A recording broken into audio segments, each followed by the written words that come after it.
પૂજનીય ગુરુ પરમાત્મા સહવર્તી સંતો સેવાભાવી સતી રત્નો અને પ્રવચન કહો તો પ્રવચન અને વાંચણી કહો તો વાંચણી પ્રેમી આત્મીય બંધુઓ અને બહેનો, બોરિયાનાથ ભગવાન રામગુરુ પરમાત્માની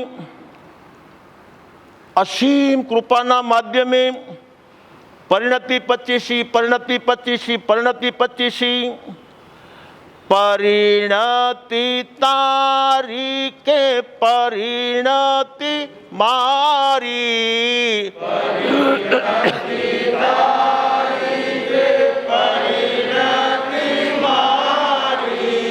તમારી કે અમારી પરિણતિ સારી, તમારી કે અમારી પરિણતિ સારી, વિકાસ કે વિનાશ મારાથી મારું, વિકાસ કે વિનાશ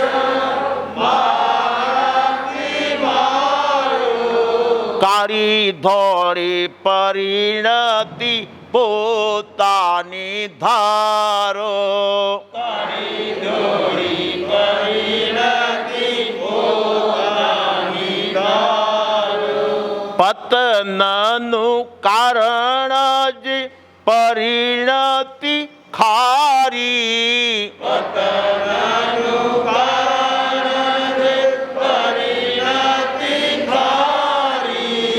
જતનનું કારણ જ પરિણતિ સારી, જતનનું કારણ જ પરિણતિ સારી, જતનનું કારણ જ પરિણતિ સારી, જતનનું કારણ જ પરિણતિ સારી.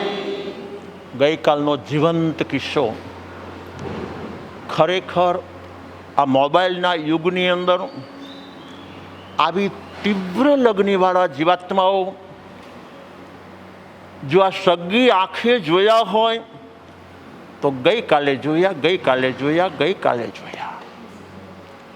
જ્યારે આ જીવાત્મા જબ્બાને લહેંગામાં હતો 45 વર્ષ પહેલાં, જ્યારે જબ્બાને લહેંગામાં હતું એ સમયે જ્ઞાનની કકડીને ભૂખ, કકડીને ભૂખ, કકડીને ભૂખ અનેકને જોવા મળતી, અનેક બંધુ અને બહેનોમાં જોવા મળતી.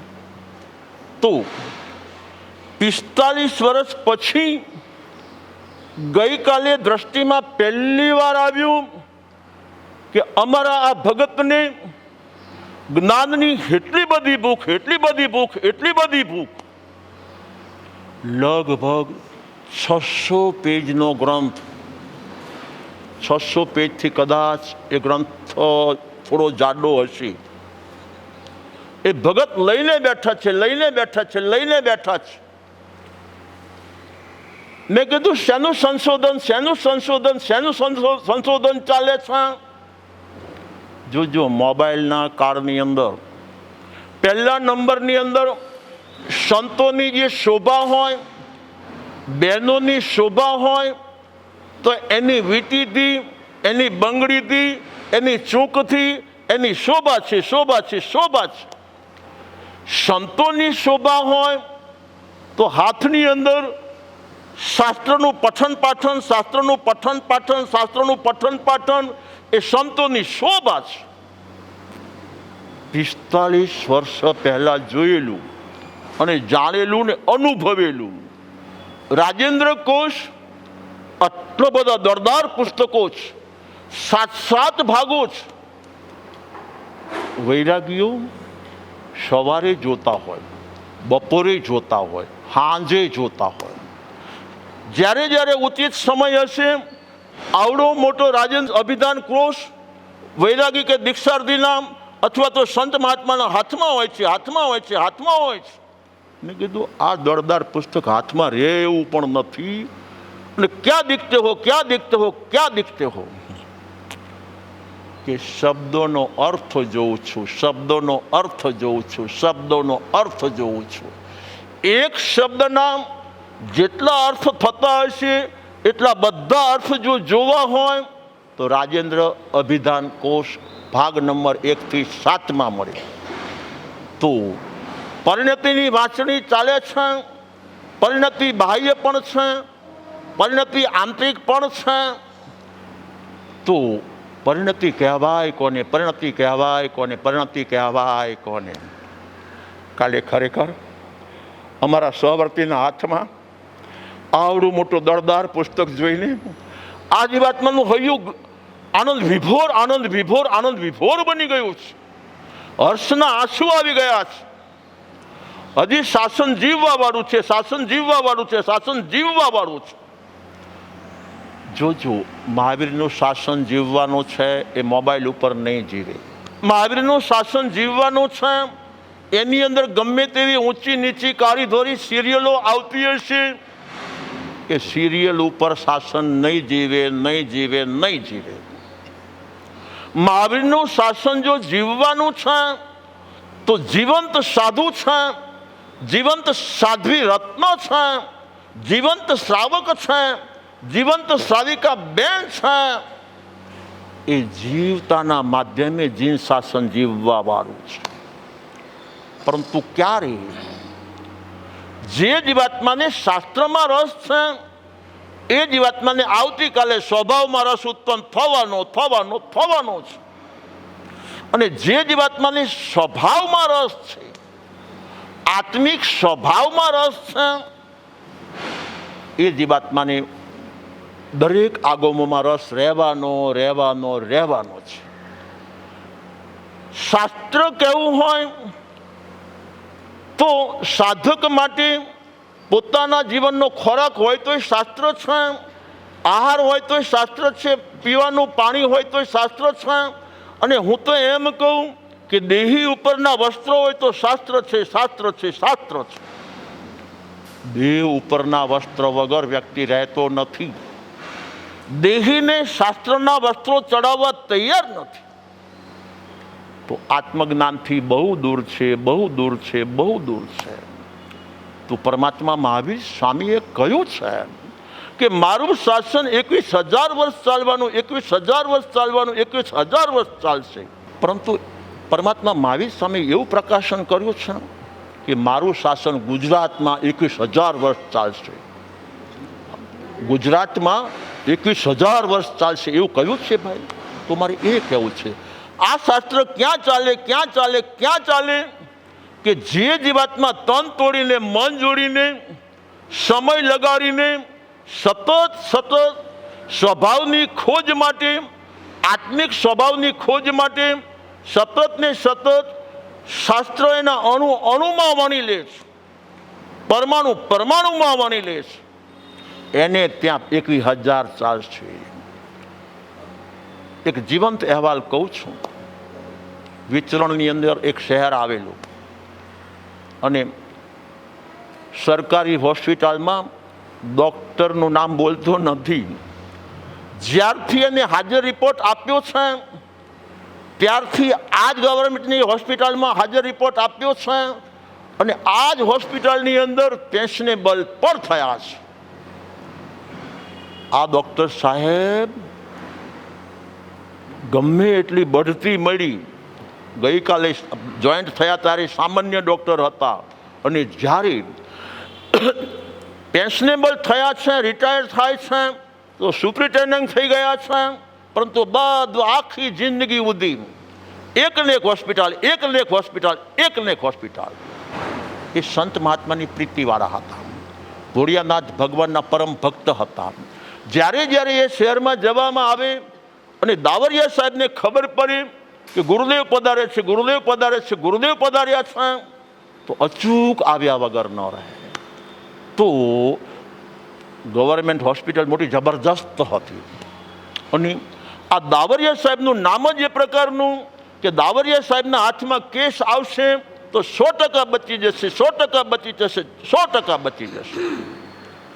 તો હવે જીવંત અહેવાલ મેં મારા સાહિત્યમાં લખ્યો છે એ જ હોસ્પિટલનો અહેવાલ મેં સાહિત્યમાં લખ્યો છે. એ જ શહેરની અંદર અનુક્રમે વિચરણ થયું હશે. અને દાવરિયા સાહેબ મહિના 2 મહિનાની રજા ઉપર, સમજી ગયા છો, દાવરિયા સાહેબ, ડૉક્ટર દાવરિયા સાહેબ મહિના 2 મહિનાની રજા ઉપર છે. એ દવાખાનામાં રાઉન્ડ લગાવવાનું બન્યું છે કે ગુરુદેવ પધારો, ગુરુદેવ પધારો, ગુરુદેવ પધારો. તો હું તો કહું છું, વડે વડે ગયો છું, રૂમે રૂમે ફર્યો છું. જેને માંગલિક કહેવાનો અવસર આવ્યો છે ને માંગલિક પણ કહ્યું છે. જોજો, સમાજમાં હવા છે કે આ હોસ્પિટલમાં દાખલ થાય એ 100% બચે છે, 100% બચે છે, 100% બચે છે. પછી જ કોકનું આયુષ્ય પૂરું થઈ ગયું હોય અને પહોંચી જાય એ વાત ન્યારી છે. આખા શહેરની અંદર આ એક આબોહવા છે કે આ હોસ્પિટલમાં દાખલ થાય એટલે 100% બચે, 100% બચે, 100% બચે. પરંતુ મેં કીધું ક્યારે, સમજી ગયા છો, જ્યારે ત્યાં રાઉન્ડ મારવાનો સમય આવ્યો ત્યારે બરોબર નિરીક્ષણ કરીને કહ્યું છે, કાર્યકરો, જે સેવકો, જે ડૉક્ટરથી માંડીને જેટલા સેવકો છે એ બધા સભાન અવસ્થામાં હોય, સભાન અવસ્થામાં હોય, સભાન અવસ્થામાં હોય. તો દર્દીઓ 100% આયુષ્ય હોય તો એવી રીતે વ્યવહારે એવમાં એસા એવમ ધમ્મે વિયાણો. મહાવીર સ્વામી ફરમાવી ગયા છે, ફરમાવી ગયા છે, ફરમાવી ગયા છે કે શાસન 21,000 ચાલવાનું, શાસન 21,000 ચાલશે, શાસન 21,000 વર્ષ ચાલશે. પરંતુ સાધુય નિંદમાં છે, સતી રત્નોય નિંદમાં છે, શ્રાવક અને શ્રાવિકાઓ તો ગહેરી નિંદમાં ચાલે છે. હવે શાસન કયા ક્ષેત્રમાં ચાલશે? તો કહેવું હોય તો કહી શકાય છે કે મહાવીર સ્વામીનું જે શાસન છે એ ચલાવવું જ છે ને 21,000 વર્ષ સુધી ચલાવવું જ છે. તો આપણે બધાએ શાસ્ત્રપ્રેમી બનવું જ જોઈએ, બનવું જ જોઈએ, બનવું જ જોઈએ. અને શાસ્ત્રપ્રેમી બને છે એ આવતીકાલે પરિણામ રૂપે, ફળ રૂપે સ્વભાવપ્રેમી બનવાનો, બનવાનો ને બનવાનો છે. તો ગઈકાલે જ્યારે અમારા સહવર્તી ભક્તિ પ્રધાન સાધકના હાથમાં જ્યારે આવડો મોટો ગ્રંથ જોયો છે, હું હાલી ચાલીને ત્યાં ગયો છું, ભીના નયને ભીની આંખે ગયો છું. મેં કીધું કેટલા ટાઈમથી મેં કોઈના હાથમાં શાસ્ત્ર જોયું નથી. વર્ષોથી વિચરણ કરું છું, અનેક સંતોને મળું છું, અને આવડો મોટો ગ્રંથ તમારા હાથમાં, તમારા હાથમાં, તમારા હાથમાં. ગુરુદેવ, પરિણતિની વાંચણી ચાલે છે ને, પરિણતિની વાંચણી ચાલે છે ને, તો પરિણતિના અર્થ શું છે, અર્થ શું છે, અર્થ શું છે? આપણે જે અર્થ કર્યા છે કે એક બાહ્ય પરિણતિ છે, એક આભ્યંતર પરિણતિ છે, એક કારણ છે, કારણના કારણની હેતુ કહેવાય છે. સમજી ગયા છો? તો ભગતે પણ પરિણતિ એટલે વિચાર, સાહિત્યમાં લખ્યું છે પરિણતિ એટલે વિચાર, પરિણતિ એટલે વૃત્તિ, પરિણતિ એટલે પરિણામ. સમજી ગયા છો? હજી આગળ વધીને છેલ્લે શબ્દો પાછો એ જ શાસ્ત્રમાં, એ જ પાનામાં છેલ્લો શબ્દ ભગતને બતાવ્યો કે પરિણતિ એટલે આત્માના શુદ્ધ સ્વભાવ. તો મારે વાત એ કરવી છે, જો આત્માનો શુદ્ધ સ્વભાવ જેમ કહ્યું છે એવી રીતે સંસારી આત્મા માટે આત્માનો અશુદ્ધ સ્વભાવ, આત્માની સૌરી દ્રષ્ટિ એ પરિણતિ છે, તો આત્માની અવળી દ્રષ્ટિ એ પરિણતિ છે. એક પરિણતિ સારી છે, બીજી પરિણતિ ખારી છે. કોઈ કોઈ પરિણતિ અંદરની હોય છે, કોઈ કોઈ પરિણતિ બહારની હોય છે. તો પરિણતિ સંયોગી પણ હોય અને પરિણતિ અસંયોગી પણ હોય. જોજો, અધ્યવસાય ઉત્પન્ન થાય છે. આ ભગતને પ્રશ્ન પૂછવા માટે છેક નાભીમાંથી અધ્યવસાય ઉત્પન્ન થયો, અધ્યવસાય ઉત્પન્ન થયો, અધ્યવસાય ઉત્પન્ન થયો છે. તો આગમકારો લખે છે, એ મોટો ગ્રંથ હતો એમાં લખવામાં આવ્યું છે આને પરિણતિ કહેવાય છે. જોજો, હજી એને જે અધ્યવસાય ઉત્પન્ન થયો છે છેક નાભીના સ્થાને છે, ત્યાંથી ઉપર આવે છે, અહીં સુધી આવે છે. ગુરુદેવને પૂછ્યું કે ન પૂછું, પૂછું કે ન પૂછું, પૂછું કે ન પૂછું. હવે છેક ગળા સુધી અધ્યવસાય આવી ગયો છે અને પૂછવા માટે પૂછું કે ન પૂછું, પૂછું કે ન પૂછું, પૂછું કે ન પૂછું. આ શું છે? પરિણતિ, પરિણતિ, પરિણતિ. હવે તો પોતે પકડી પણ શક્યો છે. જોજો, જેને નાભીના નાદે જે અધ્યવસાય ઉત્પન્ન થયો છે, કદાચ છદ્મસ્ત અવસ્થાના કારણે પોતે પોતાના ઉત્પન્ન થયેલા અધ્યવસાયને પકડી નહીં શકે, જાણી નહીં શકે, પરંતુ ઉત્પન્ન થઈ ચૂકેલો છે. કેવી રીતે કહું? ઘઉંનો દાણો કે બાજરાનો દાણો જમીનમાં દાટેલો છે, તો પહેલો કાંટો જે ફૂટ્યો છે એ ખેડૂત જોઈ ન શકે, જાણી ન શકે. બીજા ત્રીજા દિવસે જે કાંટો ફૂટે એ હજી અંદર ને અંદર હોય. એવી રીતે અહીં જે અધ્યવસાય ઉત્પન્ન થાય તે અંદર ને અંદર હોય. સમજી ગયા છો? સહેજ મોટો થાય છે અને ધરતી ઉપર સહેજ એની કણ દેખાય છે, તો ખેડૂતને ખ્યાલ પડે છે વાવેલું બીજ ઉગી ગયું છે, ઉગી ગયું છે, ઉગી ગયું છે. તો એવી રીતે સવડો કે અવળો અધ્યવસાય જ્યાં આત્માના પ્રદેશો કેન્દ્ર સ્થાને છે ત્યાંથી ઉત્પન્ન થાય છે. ઉત્પન્ન થયા તો અધ્યવસાયમાં ઉદય વત્તા ઉપયોગ, ઉદય વત્તા ઉપયોગ, ઉદય વત્તા ઉપયોગ બંનેની સંધિ થઈ એટલે સંયોગી, સંયોગી, સંયોગી. આગળમાં આવા શબ્દો આવ્યા છે. અજથીએ સંકલ્પે મણોગયે ને ચિંતયે. સમજી ગયા? જ્યાં મણોગયે આવ્યું તો આ પોતાને ખબર પડી ગઈ કે મને આ અધ્યવસાય ઉત્પન્ન થયો છે. કેવી રીતે કહું? સોયનું નાકું બહુ જ નાનું હોય છે. મોતી પરોવાની સોય હોય, એનું નાકું હોલ બહુ જ નાનું, બહુ જ નાનું, બહુ જ નાનું. આ ભગતને દેખાય કે ન દેખાય, દેખાય કે ન દેખાય, દેખાય કે ન દેખાય, પરંતુ એના જ પાસે બીજી સોય લાવીને મૂકવામાં આવી છે. બારીક કપડાં સીવવાની સોય, બારીક કપડાં સીવવાની સોય, બારીક કપડાં સીવવાની સોય, અથવા તો મોતી પરોવાની સોય. સમજી ગયા? તો એનું નાકું દેખાય છે. અને હવે હુઈયો ને હુતરી આવે તો સોયની જગ્યાએ મોટી સોય આવી જાય, ગોદડા પરોવાની, ગોદડા સીવવાની સોય આવી જાય તો એનું કાણું ઓર મોટું હોય છે ને હુઈયાનું કાણું તો ઓર મોટું હોય છે. તો મારે એ કહેવું છે કે જે ઝીણામાં ઝીણું કાણું હતું, મોતી પરોવાની સોયનું ઝીણામાં ઝીણું કાણું હતું, એ દેખાય કે ન દેખાય.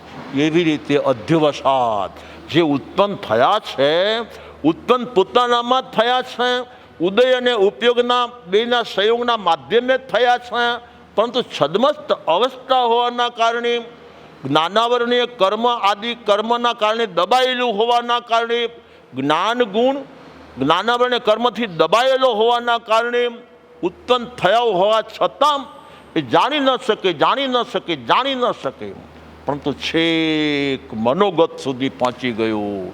તો હવે પોતે પોતાના અધ્યવસાય પકડ્યા છે. આજે ગુરુદેવને પૂછવું છે, ગુરુદેવને પૂછવું છે, ગુરુદેવને પૂછવું છે. તો મારે એ કહેવું છે કે બધી પરિણતિ, કહો તો પરિણતિ એ રૂપી છે, રૂપી છે, રૂપી છે. શું કામ? ઉદય અને ઉપયોગનો સંયોગ છે, સંયોગ છે, સંયોગ છે. હજી જોવું હોય તો જોજો. સંસારી જીવાત્મા કે કોઈ પણ આત્મા ભોજન આદિ કરતા હોય છે તો ભોજન એને દેખાય છે, ભોજનના નામ એને આવડે છે, આંખથી દેખે છે, કાનથી સાંભળે છે અને ઉલ્લાસ ને ઉમંગ ને ઉત્સાહથી મોઢામાં મૂકે છે. મૂક્યા પછી ગળા નીચે જ્યારે ઉતરે છે ત્યારે અન્નળીમાં ક્યારે ગયું, અન્નળીમાંથી હોજરીમાં ક્યારે ગયું, હોજરીમાંથી પૂરી વલોવાની ક્રિયા ક્યારે થઈ, અને એ જ ભોજન નાના આંતરડામાં ક્યારે પહોંચ્યું, ક્યારે પહોંચ્યું, ક્યારે પહોંચ્યું, અને એ જ વધેલું ને બગડેલો જે ભાગ છે એ મોટા આંતરડામાં ક્યારે પ્રવેશ પામી ગયો, ક્યારે પ્રવેશ પામી ગયો, ક્યારે પ્રવેશ પામી ગયો. કોઈને ખબર છે ભાઈ? ખબરમાં જાય ત્યારે પાછું ખબર પડે છે. ત્યાં સુધી ભોજન લીધું તો ખબર પડી, ચાવ્યું ત્યાં સુધી ખબર પડી, પરંતુ ગળા નીચે ઉતર્યું છે પછી ઠન પાડ કાંઈ ખબર નહીં, કાંઈ ખબર નહીં, કાંઈ ખબર નહીં. તો બધી ક્રિયા જાણમાં થાય એમ નહીં. સમજી ગયા? આપણો છદ્મસ્તનો ઉપયોગ છે, અવરાયેલો ઉપયોગ છે. એટલે બધી ક્રિયા પ્રક્રિયા થતી હોય છતાં એ મારા જાણમાં જ થાય, મારા જાણમાં જ થાય, મારી જાણમાં જ થાય એમ નહીં. એવી રીતે અધ્યવસાય ઉત્પન્ન થયો, ચિંતીય સુધી પહોંચ્યો, મનોગય સુધી પહોંચ્યો. ત્યારે ભગતને જાગૃતિ આવી કે મને આ અધ્યવસાય ઉત્પન્ન થયો છે, ઉત્પન્ન થયો છે, ઉત્પન્ન થયો છે. તો આગમકારો આને સંયોગજન્ય પરિણતિ કહે છે, સંયોગજન્ય પરિણતિ કહે છે. તો હવે અસંયોગી પરિણતિ શું છે? અસંયોગી પરિણતિ શું છે? અસંયોગી પરિણતિ શું છે? તો જે જીવાત્મા અનાદિકાળનો મિથ્યાત્વી આત્મા છે, મિથ્યાત્વી જે જીવાત્મા છે, હર સમયે મિથ્યાત્વ મોહનીનો ઉદય હોય છે અને ઉપયોગ એમાં જોડાયેલો રહે છે. તો હર સમયે મિથ્યાત્વની પરિણતિ, મિથ્યાત્વની પરિણતિ, મિથ્યાત્વની પરિણતિ, મિથ્યા દ્રષ્ટિની પરિણતિ. સમજી ગયા છો? જો એ મિથ્યાત્વની જે પરિણતિ જે છે તે રૂપી છે, રૂપી છે, રૂપી છે. શું કામ? મિથ્યાત્વ મોહનીનો ઉદય અને જીવનો ઉપયોગનું મિશ્રણ. માટે મિથ્યાત્વની જે મિથ્યાત્વ મોહનીય કહીને એ મિથ્યાત્વ મોહનીય રૂપી છે, રૂપી છે, રૂપી છે.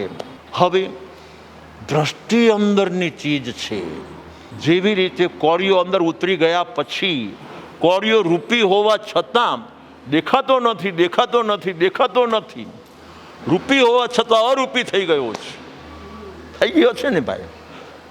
તો મારે વાત એ કરવી છે, ત્રણે ત્રણ દ્રષ્ટિ આગમકારોએ અરૂપી કીધી છે. દ્રષ્ટિ ત્રણે ત્રણ અરૂપી કીધી છે. મિથ્યા દ્રષ્ટિ, સમ્યક દ્રષ્ટિ અને મિશ્ર મોહનીની દ્રષ્ટિ. તો એની પાછળનું કારણ શું છે? તો મિથ્યા દ્રષ્ટિ કો મિથ્યા દ્રષ્ટિ બોલો કે સમકિત મોહનીય બોલો, મિશ્ર દ્રષ્ટિ બોલો કે સમકિત મોહનીય નહીં પણ સમ્યક દ્રષ્ટિ બોલો, એ ત્રણેય દ્રષ્ટિ અરૂપી છે. એની પાછળનું કારણ શું છે? કારણ શું છે? કારણ શું છે? એ આભ્યંતર અધ્યવસાય સ્વરૂપ છે, આંતરિક સ્વરૂપ છે. માટે એ અપેક્ષાએ આગમકારોએ ત્રણેય દ્રષ્ટિને અરૂપી કીધી છે. પરંતુ જે સમ્યક દ્રષ્ટિ છે, હવે જોજો, સમ્યક દ્રષ્ટિ છે, સમ્યક દ્રષ્ટિ 100% અસંયોગી છે, અસંયોગી છે, અસંયોગી છે. ઓલી બાજુ અરૂપી કીધી, પરંતુ આ સમ્યક દ્રષ્ટિ છે અસંયોગી છે. કેવી રીતે? તો અનંતકાળથી જે જીવાત્મા 18 પાપના સર્જન કરતો હતો અને મિથ્યા દ્રષ્ટિ આત્મા હતો, તો આગમકારો લખે છે મિથ્યાત્વ મોહનીની પ્રકૃતિ ધ્રુવ ઉદય છે, ધ્રુવ ઉદય છે, ધ્રુવ ઉદય છે અને ધ્રુવ બંધ છે, ધ્રુવ બંધ છે, ધ્રુવ બંધ છે કે નહીં ભાઈ? તો જોજો, મિથ્યાત્વ મોહની પ્રકૃતિનો સતત ઉદય, સતત ઉદય, સતત ઉદય અને ઉપયોગનું સતત જોડાણ, સતત જોડાણ, સતત જોડાણ.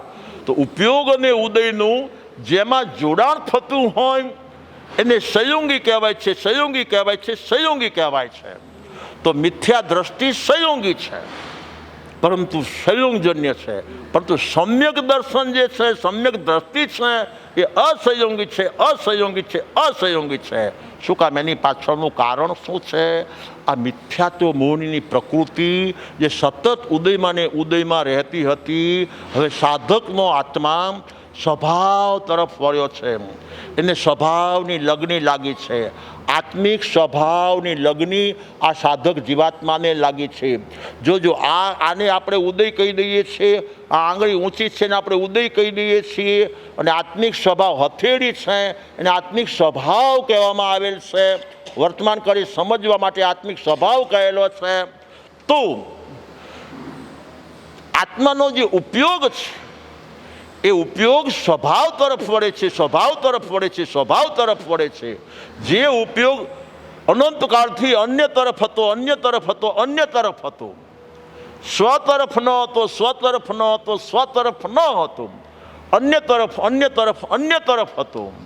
હવે એ ઉપયોગ સ્વભાવ સાધકની ધૂનના માધ્યમે માત્ર એક વિચાર નબળો સબળો આવી ગયો અને સ્વભાવ તરફ વળી ગયો એમ નહીં, પરંતુ જે જીવાત્માને સવાર બપોર સાંજ અને રાત સ્વભાવની ધૂન, સ્વભાવની ધૂન, સ્વભાવની ધૂન લાગી છે, તો એનો ઉપયોગ સ્વભાવ તરફ વળે છે. જ્યાં ઉપયોગ સ્વભાવ તરફ વળી ગયો છે, સમજી ગયા છો ભાઈ, એ સમયે મિથ્યાત્વ મોહનીયની જે પ્રકૃતિ હતી, અનુદય, અનુદય, અનુદય સત્તામાં રહેશે. મિથ્યાત્વ મોહનીની પ્રકૃતિનો ઉદય નથી અને ઉપયોગ એલોન સ્વભાવ તરફ વળ્યો, સ્વભાવ તરફ વળ્યો, સ્વભાવ તરફ મળ્યો છે. તો દ્રવ્યાત્મા, જ્ઞાનાત્મા, ઉપયોગાત્મા અને દર્શનાત્મા, દ્રવ્યાત્મા, જ્ઞાનાત્મા, દર્શનાત્મા અને ઉપયોગાત્મા, એનું એ સમયે મિલન થયું છે, મિલન થયું છે, મિલન થયું છે. જેવી રીતે બહેનોને ઘઉંની રોટલી બનાવવી છે તો એકલો લોટ લે છે તો કણિક નહીં બંધાય, એકલું મીઠું સ્વીકારી લે છે તો કામ આગળ નહીં વધે, એકલું પાણી સ્વીકારે છે, લોટો ભરીને પાણી એકલું સ્વીકારે છે, મને લોટ ન જોઈએ, મને મીઠું ન જોઈએ, મારે તો માત્ર પાણી જોઈએ, પાણી જોઈએ, પાણી જોઈએ. જોજો કણિક નહીં બંધાય. કણિક બાંધવી છે તો લોટ પણ જોશે, ચપટી મીઠું પણ જોશે અને સામે મોણ પણ જોશે અને હવે પાણીનું મિશ્રણ પણ. સમજી ગયા છો? તો રોટલી તૈયાર થાય છે. એવી રીતે સમ્યક જ્ઞાનની પ્રાપ્તિ જેને કરવી છે એ જીવાત્માએ પોતે પોતાના પુરુષાર્થના બળી અને સદગુરુદેવના સાનિધ્યના પડખા સતત જો એક ધારા સેવેલા છે તો એને ગુરુબળ મળે છે, મળે છે ને મળે છે. ગુરુબળ મળે એને જ્ઞાન બળ મળે, પરંતુ જે ગુરુબળમાં હારી ગયેલો છે એ બધે હારેલો છે, બધે હારેલો છે, બધે હારેલો છે. આજનો સમય આવી ગયો છે. મહાભારતનું દ્રષ્ટાંત જોઈ લ્યો. ગાંધારીનો દીકરો દુર્યોધન છે, માની દ્રષ્ટિ હારી ગયો છે, હારી ગયો છે, હારી ગયો છે. 18 વાર આ માના દર્શન કરવા આવ્યો છે. માની આંખ બંધ ને બંધ, બંધ ને બંધ, બંધ ને બંધ છે. તે જે માની આંખ હારી ગયો છે એ જીવાતમાં સર્વ ક્ષેત્રે વિકાસના બદલે વિનાશ થાય છે. તો દુર્યોધન હારી કેમ ગયો? અર્જુન જીતી કેમ ગયો? અર્જુન પાસે ગુરુબળ પણ એટલું છે અને પરમાત્માનું બળ પણ એટલું છે. સમજી ગયા છે? તો અહીંયા ગુરુબળે જ્ઞાન બળ જો ઉત્પન્ન કરવું છે તો પહેલા નંબરમાં દ્રવ્યાત્મા, બીજા નંબરની અંદર જ્ઞાનાત્મા, ત્રીજા નંબરમાં દર્શનાત્મા અને ચોથા નંબરની અંદર ઓલા કણિકની અંદર જોજો.